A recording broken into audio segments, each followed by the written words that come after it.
Hello and welcome to Most Haunted. We've come to a place that houses so many different kinds of ghost sightings, from a white lady to a monk and poltergeist activity. We just had to come and investigate the Guildhall in Leicester.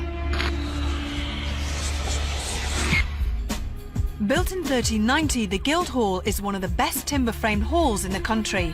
It dates back 600 years and has had many different uses. A meeting place, library, courthouse and lockup, a theatre, a school and the headquarters of the Leicestershire Police Force. So many people over the years have occupied this beautiful building for many different reasons. Could these occupants and visitors from the past be still walking the rooms and corridors of the Guildhall? In the last 2 years, there's been a lot of work going on, and demolition and rebuilding. They've rebuilt a very fine cafe or restaurant, would you believe, on top of a graveyard. And there's quite a lot of poltergeist activity been reported in that area. Chairs moving, the bell ringing itself on the counter, many other things. But there's also many recorded sightings of ghosts. The number of staff that actually see things now. So we're not talking of just old ghost stories. There's every possibility that something could well happen to us while we're here.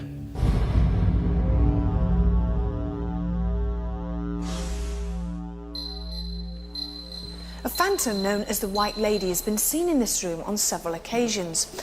Furniture, like this table, has also been known to move on its own, and doors like to unbolt themselves when they've been secured. Another apparition has been seen, that of a monk standing right by this Bible, and the pages mysteriously turn on their own. There's a large King James I Bible on the table in this room, and no matter how many times the staff close the book at night and go home, when they come back in the morning, the Bible's open again.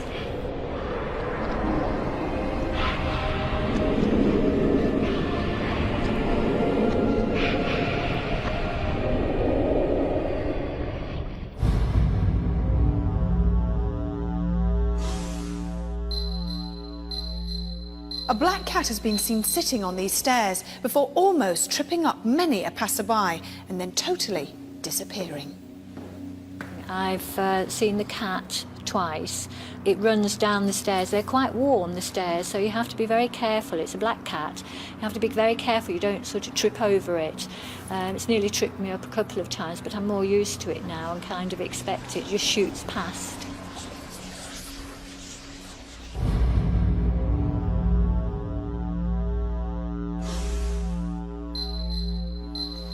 In the jury room, loud footsteps are heard and objects like to move around on their own. Voices are heard, and as well as the apparition of a policeman, a dark shape has been seen moving around.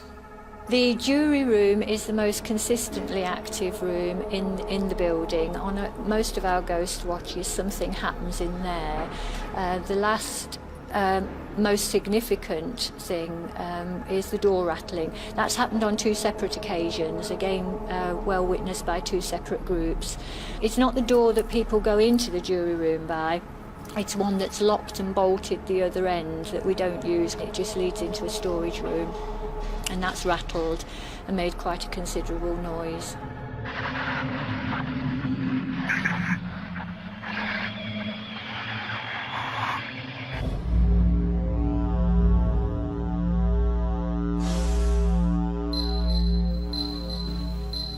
Cries of anguish are often heard here in the cells. The figure of a large man wearing rags, swaying from side to side, has been seen, and his apparition is often preempted by the feeling of deep depression. In this courtyard, a ghostly black dog has been seen, where it charges at its victims and then vanishes before impact. So does this place come alive at night, or is it just people's imagination? We have 24 hours to find out. Paranormal investigator Phil Wyman was someone who the rest of the crew could rely on to shed some light on the paranormal. Well, Phil, we're here at the Guildhall, and there's an awful lot of building works going on right beside us. We're on a very, very main, busy road as well. Apparently that kind of induces paranormal activity when there's any restoration taking place. Is that correct? That's correct. In a lot of places where there are recent refurbishments and building work going on, it does seem to increase the paranormal activity that's being witnessed. So what's so special about this place? I know that there are an awful lot of ghostly sightings here, but in your opinion, what sticks out in your mind? Well, we've got everything here from ghostly policemen, footsteps, a phantom black cat that's been seen on the stairs and almost trips people up walking down the stairs. But the one that intrigues me the most is the ghost of the White Lady that's been seen in the library. Now, apparently she moves furniture up there, but recent reports suggest that it could be a monk in a white robe being mistaken for a White Lady. This would, of course, tie the phenomena in connected with the Bible, which is in the library. When it's closed at night, often in the morning, it's open again on the exact same page. So what do you think is going to happen tonight? Well, as you know, during the daytime, when we can hear the building work around us now, so that gives us an indication that we're not actually that far from civilization. During the nighttime, however, when that is not there, I think the crew, when they're walking around on their own, are going to be really, really scared. This place is very, very atmospheric in the daytime, so you can imagine what it's going to be like tonight, and hopefully some of the activity that's been witnessed recently will happen to us tonight. The Guildhall is situated in the city centre of Leicester. With the noise of traffic and people bustling past the building, the crew and I didn't feel apprehensive. We invited psychic Derek Akora to join us and hopefully shed some light on the supernatural occurrences that seem to plague this old building. With our team assembled, we were ready to begin our investigation at the Guildhall, Leicester.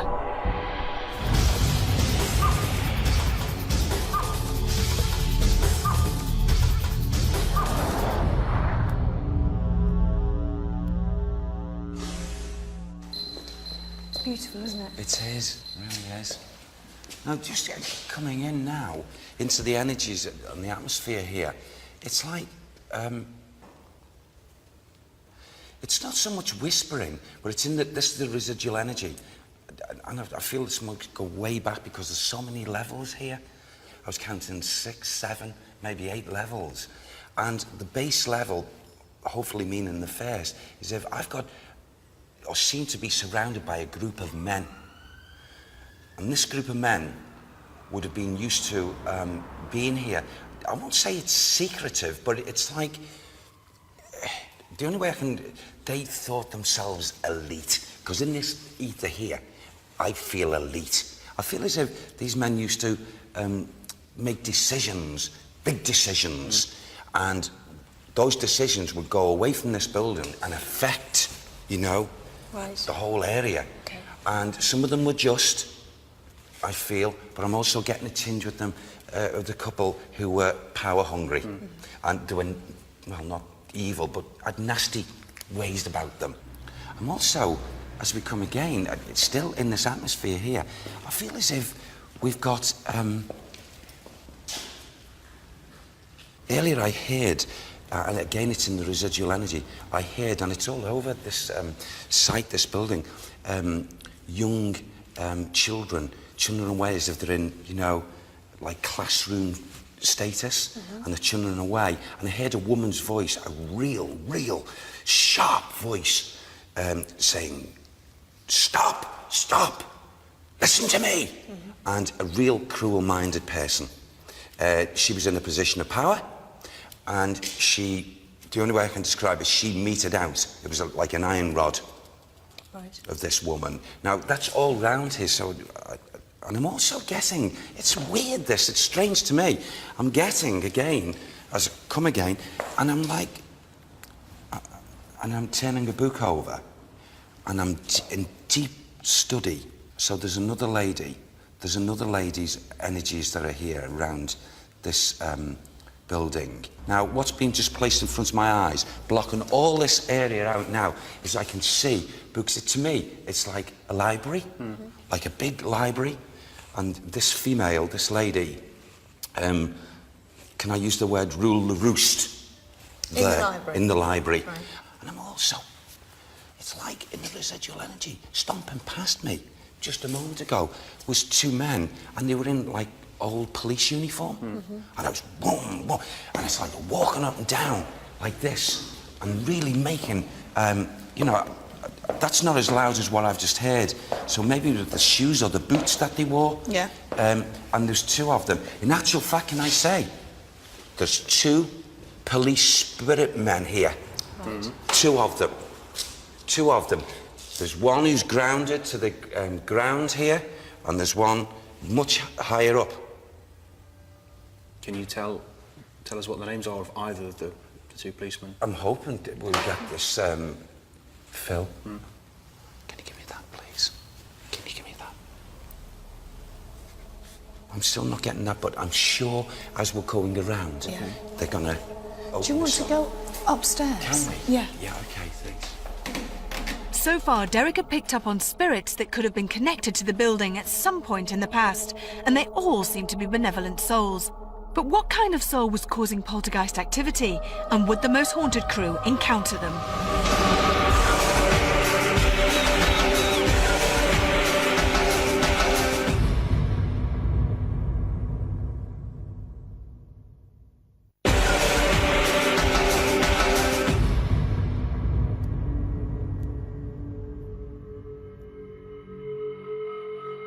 Our night at the Guildhall Leicester was proving to be interesting.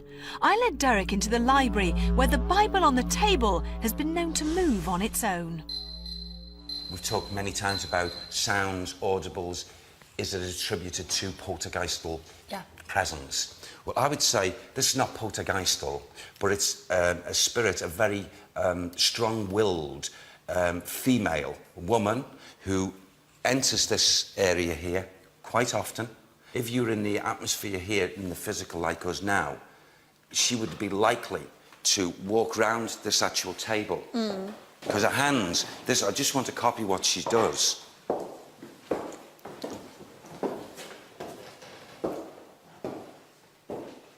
Is this the strict lady that you were talking about earlier on to do with the school, or is this somebody else?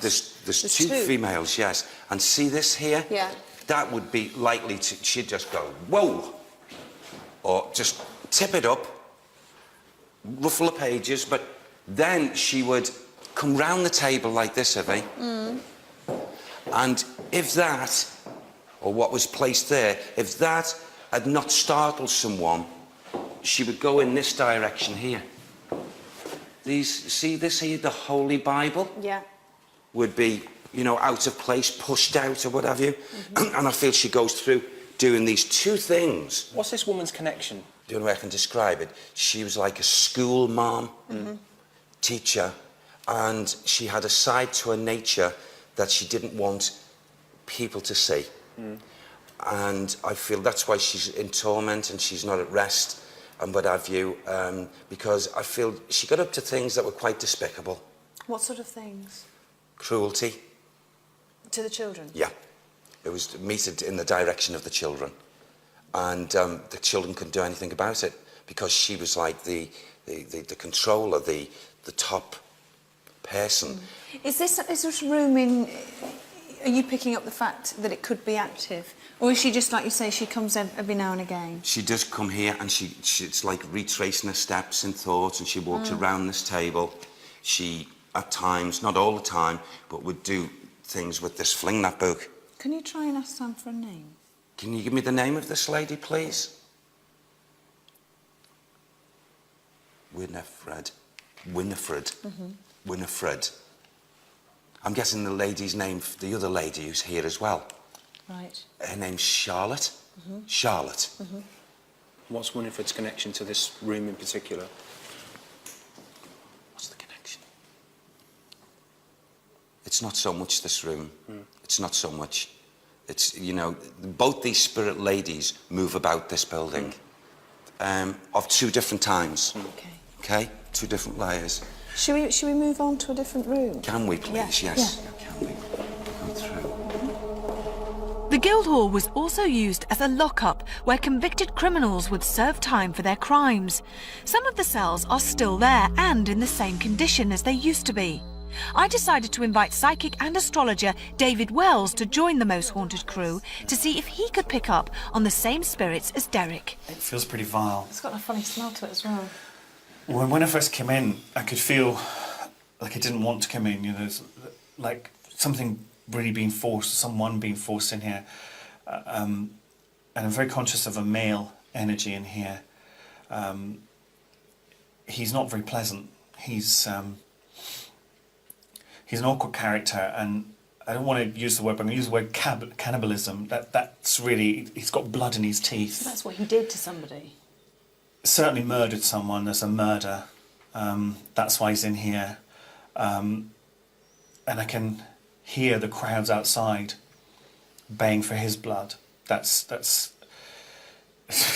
my hands are going. Yeah. Do you know something? Yeah. Since I've come in here, I actually feel sick. That's exactly how I feel. I feel sick with the negative side of his energy. I mean, I work usually from a very nice place, and you want to help. But when you come across something that's negative, it's the complete opposite to me. So it makes me churn. I actually feel physically sick as well. The smell for me is it's not nice at all. There's a smell of death and blood and all sorts of other human things in here. Yeah. Is there any way you can pick up on somebody's name or kind of describe what he looked like, or is it not that clear yet? His face is certainly, the features are coming through, and he's got a beard. He's very hairy, for want of a better way of describing. He's very hairy and unkempt and dirty. He's hard to communicate with because he's not someone I would normally communicate with, and he's actually spitting, and he's sort of spitting at me, and he's quite vile towards me, which makes me think he's still around. He's not. This is not sometimes the energy is a photocopy of life.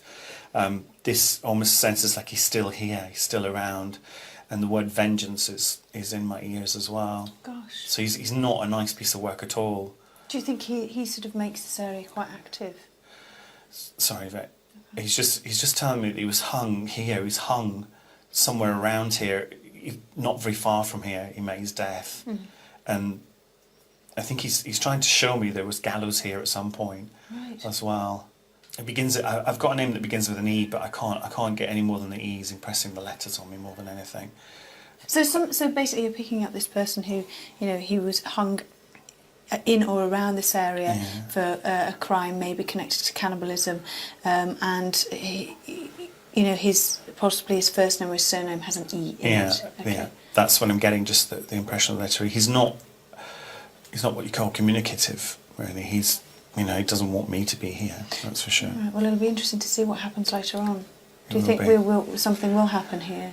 I think so. It's clearly a place where there's been a lot of human distress in some way, shape or form, and it usually leaves an imprint of some description.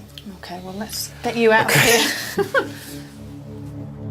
It was clear to me that David was picking up on the distress that the inmates would have felt.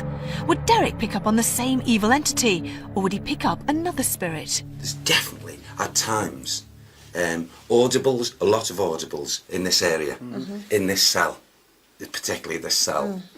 And I feel there's like a screeching as well. Screeching and banging noises. Maybe to that door on here as well.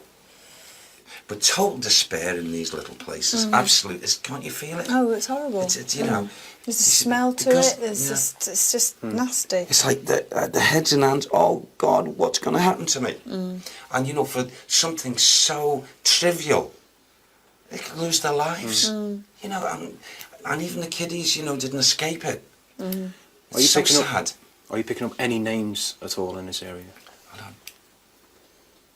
What does Jemmy mean? Jemmy? Is that a name, Sam? He keeps on saying Smith. Is a woman or a man? Is a woman. They were two of a kind. They were two of a kind. You wouldn't turn your back on these two females. Why? Would they hurt you? They pick your pockets. They pick your pockets, these. So Jemmy and Smith. Jemmy and Smith. And they're both ladies? Yes, both ladies.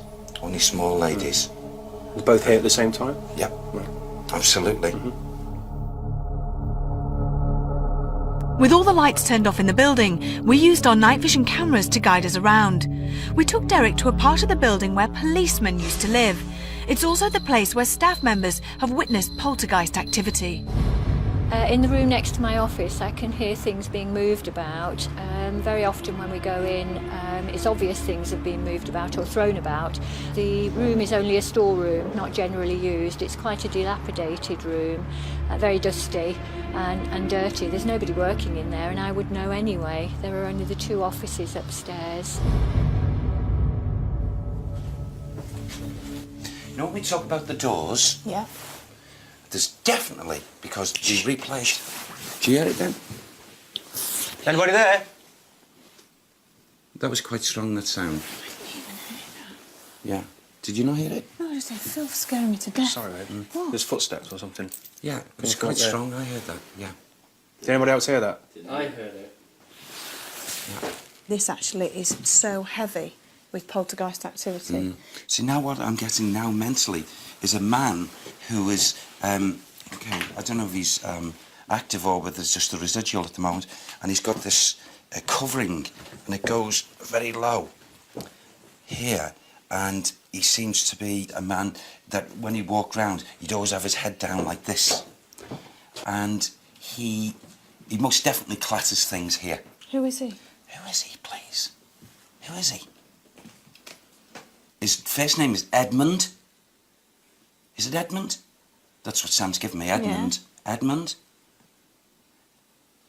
He used to have, thank you, Sam, he used to have a very, very strong hold or connection with this property. He was the one that took, oh God, okay, there was 2 men. And I feel Edmund was the one in that with the swords and swept his head off, decapitated this other. Where did this happen? Not here. Not in this room? No. Where? In the lower regions. In the lower regions. Should we go down to the lower levels then? Yeah. With so many layers of history and so many people that would have visited this extraordinary building, we were all hopeful that some kind of paranormal activity would occur at the Guildhall in Leicester.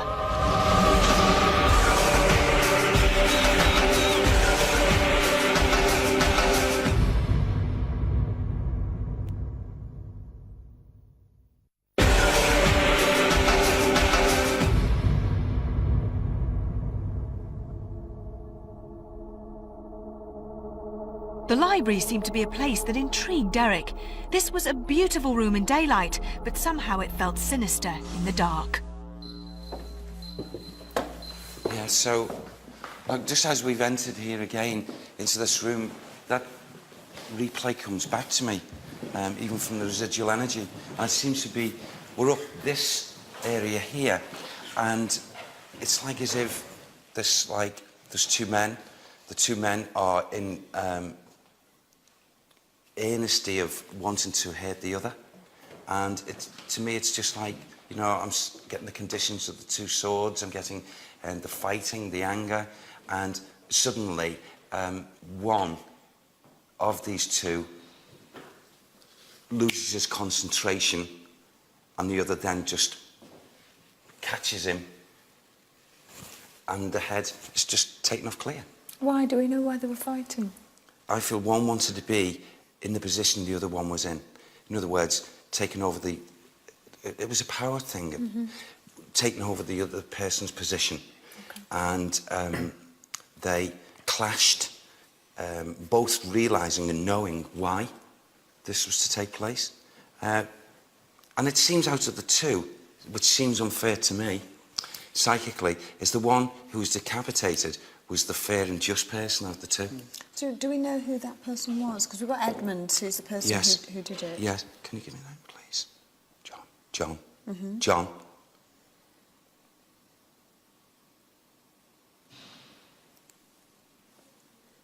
Come on, a bit more. You know, what the feeling I get now is that in this duel and the clash between these 2 men, I know it was a power struggle thing for gaining position of one of the other, but I'm also getting this unique, unbelievable... Do you trust my senses with this, Sam? Because it appears, Phil, that these 2 men could have been related. Right. They could have been related bloodline. You You know, I'm also getting, where I got the name John before, I get John Francis, or John Francis, but there's something else to go with that name. That's the John person that was Francis. killed. Something. I feel, and there's another name. If people were to walk into this atmosphere, the fear in this atmosphere here would probably make a person bolt out the room. Really? Yeah. Right. You know, where they were in action, you know, trying to kill each other. However, they may also experience, just through the normal senses, audible noises. Okay. You know, clashes of steel. Yeah, really? Oh, yeah. It's because it's in this atmosphere. You say one was older than the other one? Yes. Which one was the younger of the two? Oh, gosh. The older, thanks Sam, the older man in this fight, this duel, was the person that was in the higher position, trying to be dislodged by the younger man. You know, I wouldn't be at all surprised whether this was like uncle and nephew. Right. I really do know it's bloodline. No chance that Sam could try and get us a surname for this, is there? I'm going to ask him right the way through this investigation. I'll keep, you know, having a go and see what he... And it may just come through, Okay. you know, All right. Well, that let's... way. Do you want to move on? Yeah. Okay. It was time for the crew to split into groups so we could investigate the property thoroughly. Various crew members concentrated on the main areas in the house, whilst I decided to take my group, Kath, John, Tom and David Wells, down into the cells.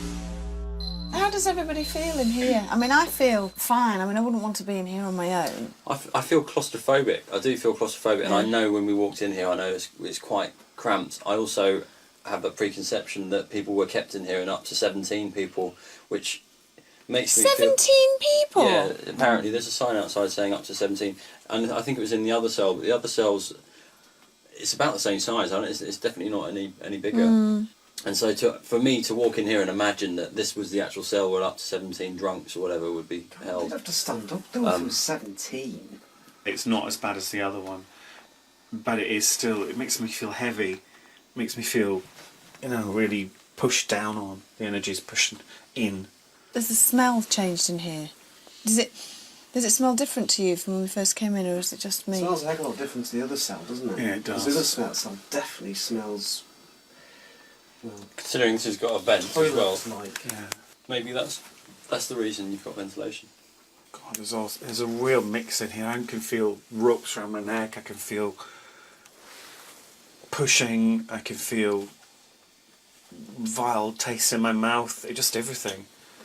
I had a funny taste in my mouth. Did you? Yeah. It might have been the same spirit impressing it. Just claustrophobic, isn't it? I'm actually getting a bit... But airless. Yeah.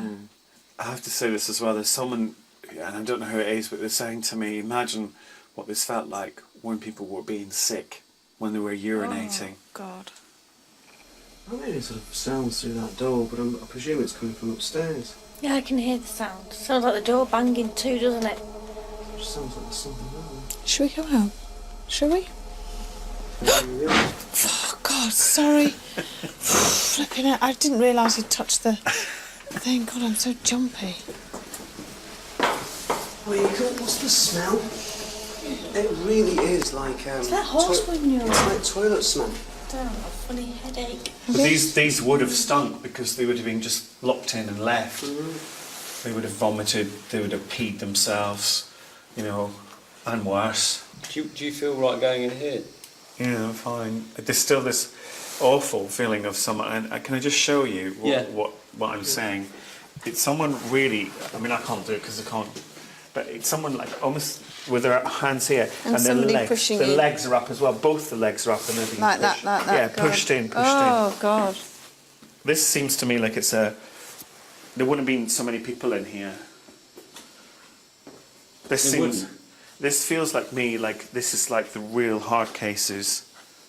One thing that really saddens me is there are innocents, you know, there are innocents who were hung, locked up, families torn apart. It's really quite distressing. Are you getting that feeling from being here? Right. I'm getting that emotion. I'm getting the emotion of people who've sat here knowing... Injustice. Yeah, knowing they've done nothing wrong. Oh God, I've got this horrible taste in my mouth. It's like metal. Is it blood? It's what I felt when we first... It's in the back of my throat. It's like... It's weird, isn't it? Sensations. Can nobody like else taste anything? Yeah, You can? sort of. What? But I can smell and taste is very similar, isn't it? And there's definitely an acrid smell in this cell. Yeah, there is. Yeah, It's not the same as out there. yeah, the impression I'm getting is that it's for the screamers, it's for the shouters. Hang on, Oh, really? put into the mouth to shut them up. That was the impression I got. I'm definitely getting something in the back of my throat. How Back are you of my feeling, throat is Kath? really I dry. don't feel very well. You don't feel very well? No. How are you feeling? I feel like I'm going to be sick. It's horrible in here. Do you want to sit down? Yeah, I feel like, to be honest, I feel a bit Do sick. you know, I felt a bit really dizzy. Do you? felt really wobbly. This is definitely the worst energy in the It place. makes you feel lightheaded. Yeah. You're picking up on everything that these people would have gone through. It's that impression that you're Bit of getting. a headache, bit sick, bit Yeah. claustrophobic. Why have I got this headache that's just come on? Why do I feel like I want to be It- sick? The energy of the room, because the energy's been amplified because we're here, and I'm certainly amplifying the energy because it's coming through me. Yeah. So you're picking up on what's here. Isn't that weird? It's strange, isn't it? I certainly feel completely different compared to walking in. It's the first time I've ever really felt sick on any of these shoots. I've ever sort of felt a bit dodgy, just nauseous is how I feel. I feel like I've got this definite funny taste in the back of my throat. And I sort of feel lightheaded. I don't feel myself at all. It doesn't feel right. My teeth are hurting. Is it getting? Is it At the just back of my teeth. stronger, or it just feels to me like finding it a bit? Just take a deep breath and. Yeah. This was a first for us. We had never experienced anything like this before, where the whole group felt ill in such a short space of time. I decided that we had done enough in the cells and that it was time to move on. So whilst we went up to the upper floors of the main house, where poltergeist activity had been reported, Stuart and Carl came to take over in the cells. It would be interesting to see how they would be affected. You alright, Stu? Yeah, fine. Stu? Yeah. I'm locking you in, mate. Oh yeah. Yeah. Are you cool with that? Yeah, I'm fine. Yeah, that's fine. I'm Sure. okay. So if I push that, yeah, Yeah. that's locked. Where are you going? I'm going in the other cell.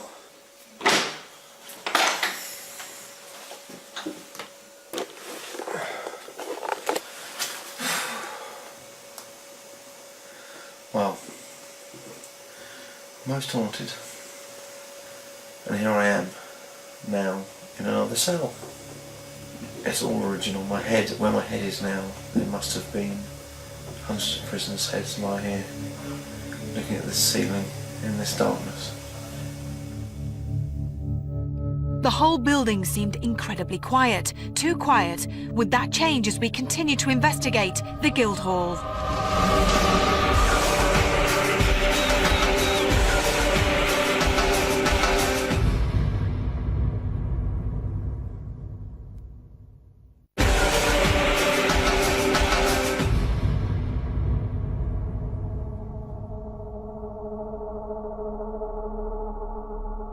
In another part of the building are a series of rooms that used to house police officers.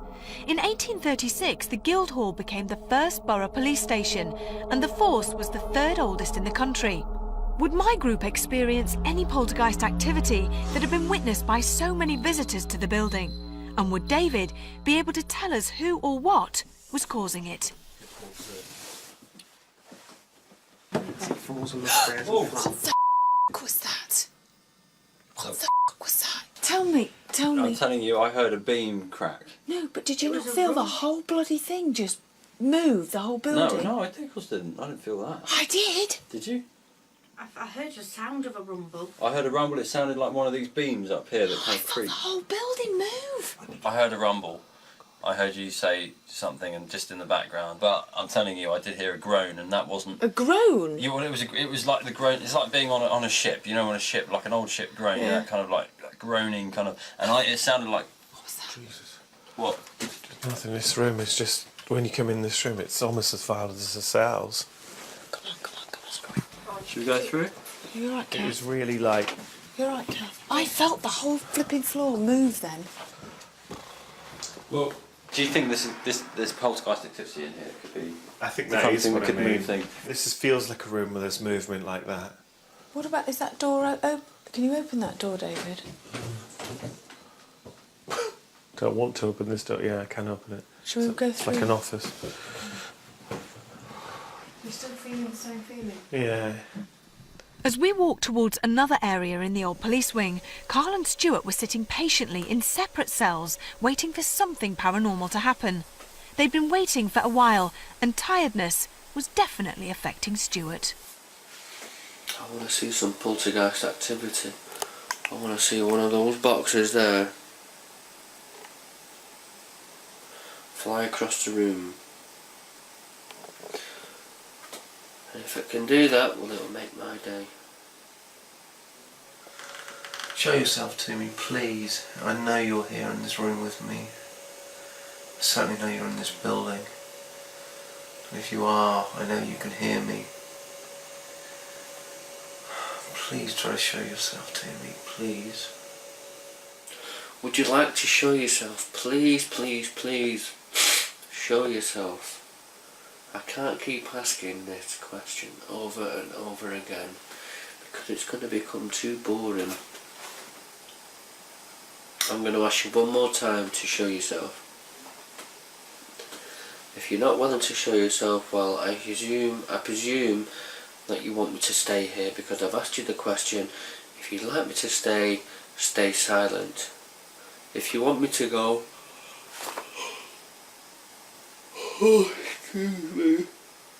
If you'd like me to go, well then knock on the door twice and I shall go. I'll get someone to open the door for me and then I'll leave you in peace, and I promise I'll never ever bother you as long as I live. I think there's an angry spirit in this room. Yeah. I don't necessarily, again, I don't think it's evil. I don't really like that word, but it's just an angry one. You know, it's almost making me want to, you know, to do this and throw things around. Do you know what it is? I think he's trying to clear space because he lives here, or he lived here.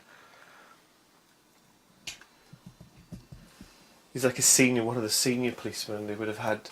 Was this someone's just one person's space? It's like, get it out of here, get it out of here. Yeah. He doesn't want the clutter or the mess. Well, we should do something now. Yeah. I'm asking him, in my mind's eye, I'm asking him to move something to let us know that he can hear us, that he's aware of us. Is it? He's drawn me to this. He drew me to this, look. Policeman's helmet. It's a policeman's helmet. He drew you to that? Yeah, I didn't know what it was. I put my hand up there and it's a policeman's helmet. Bizarre. Oh, how weird! Very small one. A very small It's a kiddie's one, isn't it? It is cold. It is very cold. I'm getting cold as I speak, actually.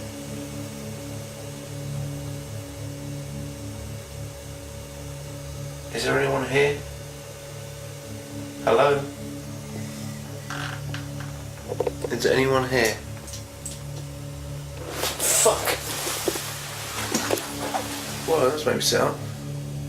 Hello? Is there anyone here? Is there anyone here? Well, that's maybe sit up. Everything alright? I just thought I heard something, Stu. Are you still locked up? Yeah, there's nothing happening. Well, I've just heard something in here. Have you really? It's absolutely dead in here, so... Which is a shame. It is.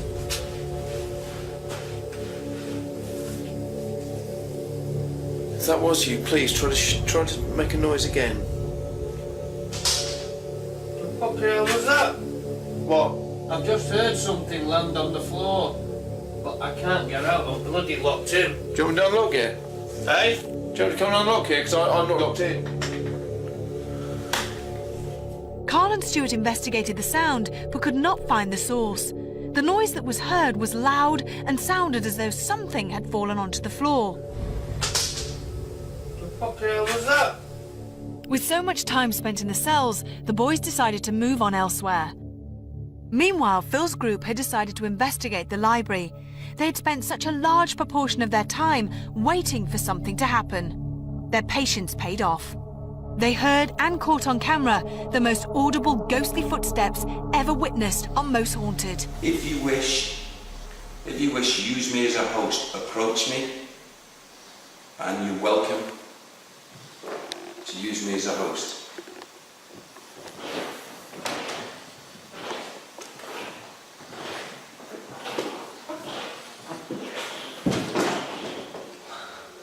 The hell was that? Hello? No, I think that's somebody in the attic. Yeah, that's down there.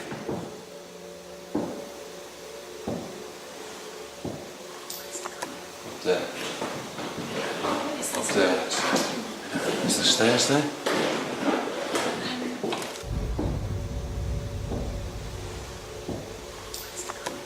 It's the stairwell,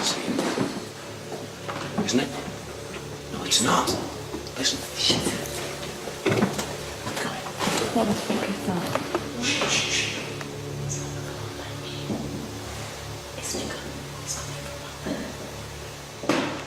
It's coming from up there.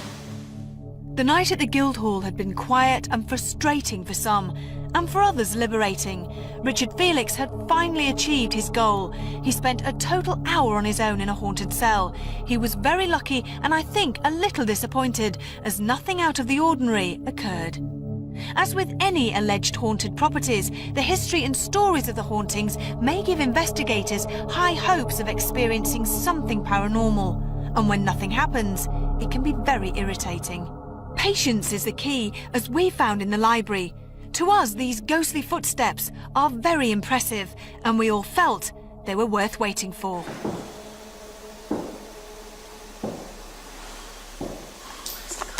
There.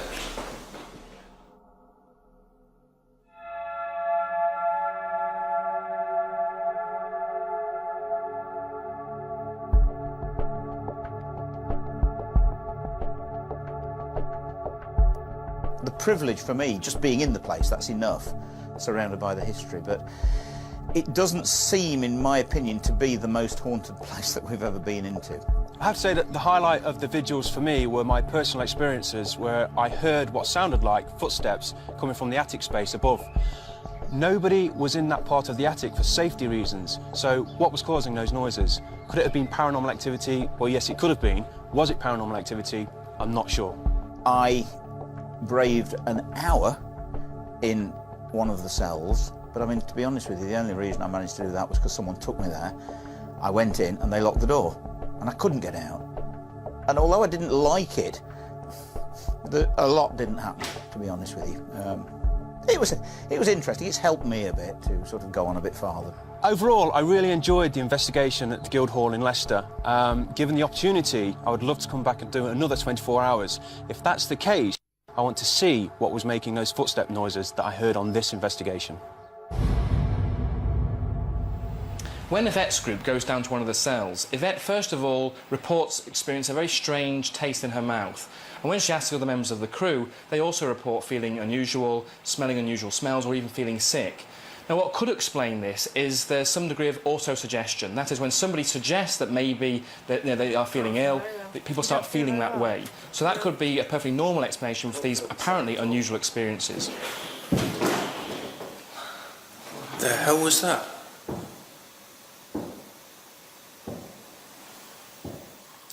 When Derek and Phil were in the library, the group hear footsteps coming from the attic space above. And this was a space which was completely inaccessible. Now, the only potentially normal explanation I could think of to explain those footsteps would be if somebody was in the room next door and moved, then maybe, due to weird acoustics in the building, it would sound as though the footsteps were coming from above. But remember, the investigation was set up so that there was only ever one group in the building at any one time.